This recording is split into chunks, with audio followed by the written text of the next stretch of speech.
ആശാവർക്കർമാരോട് കാണിക്കുന്ന നെറുകേടിന് മോദിയുടെ അണ്ണാക്കിൽ മറുപടി കൊടുത്ത് പിണറായി സർക്കാർ.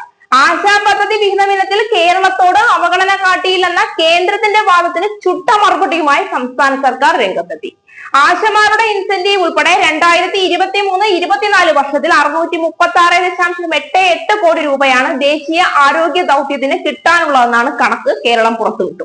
നടപടിക്രമങ്ങൾ പാലിച്ചിട്ടും കേന്ദ്രം ഫണ്ട് അനുവദിച്ചില്ല.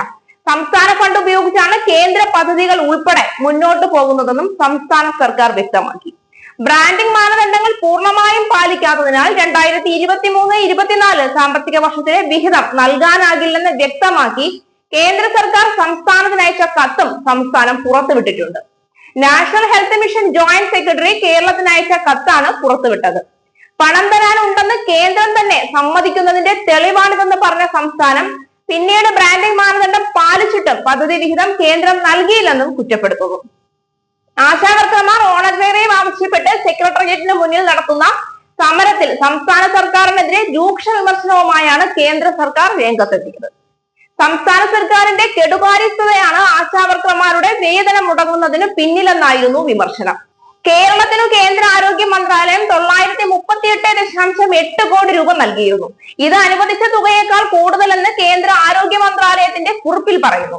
ബജറ്റ് വിഹിതത്തിന് പുറമെ 120 കോടി അധികമായി കേരളത്തിന് അനുവദിച്ചെന്നും ആരോഗ്യ മന്ത്രാലയം വ്യക്തമാക്കി. കേന്ദ്രമന്ത്രി സുരേഷ് ഗോപി കേന്ദ്ര ആരോഗ്യമന്ത്രി JP നദ്ദയെ കണ്ടതിന് പിന്നാലെയാണ് ആരോഗ്യ മന്ത്രാലയം വിശദീകരണ കുറിപ്പ് പുറത്തിറക്കിയത്. സുരേഷ് ഗോപി അല്ലെങ്കിലും ഇപ്പോഴും ഭരത് ചന്ദ്രൻ IPS തന്നെയാണ്. അല്പന ഐശ്വര്യം വന്നാൽ അർദ്ധരാത്രി കുടപിടിക്കും എന്നത് സുരേഷ് ഗോപിക്ക് വേണ്ടി ഉണ്ടാക്കിയ ചൊല്ലുപോലെയാണ്. നമ്മൾ കൂടിയാൽ ഒന്നും കൂടത്തുമില്ല, എന്നാൽ കൂട്ടിയെന്ന് കാണുന്നവർക്ക് തോന്നുകയും വേണം. സെക്രട്ടേറിയറ്റ് പരിസരത്തിൽ ആശമാർക്ക് കുട കൊടുക്കൽ നാടകത്തിന് ശേഷം സജി നേരെ പുറപ്പെട്ടത് കേന്ദ്രത്തിലേക്കാണ്. കേന്ദ്രം അവിടെ ഇരുന്നു തന്നെ സംസ്ഥാന സർക്കാരിനെ കുറ്റം പറയുന്നുണ്ട്. പിന്നെ അത് അവിടെ ചെന്ന് നേരിട്ട് കേട്ട് സംസ്ഥാന സർക്കാരാണ് കുറ്റവാളികൾ എന്ന് ഒന്നുകൂടി വിളിച്ചു പറഞ്ഞില്ലെങ്കിൽ എന്താണ് സംഭവിക്കുമായിരുന്നത് എന്ന് അറിയില്ല. അല്ലെങ്കിൽ കേന്ദ്രം വരെ പോയ സ്ഥിതിക്ക് ആശമാർക്ക് എന്തെങ്കിലും ഒരു പരിഹാരം ഉണ്ടാക്കിയിട്ട് തിരിച്ചു വരാൻ പറ്റണം. അതുമില്ല. ഇതിപ്പോ പട്ടി ചന്തയ്ക്ക് പോയതുപോലെയായി.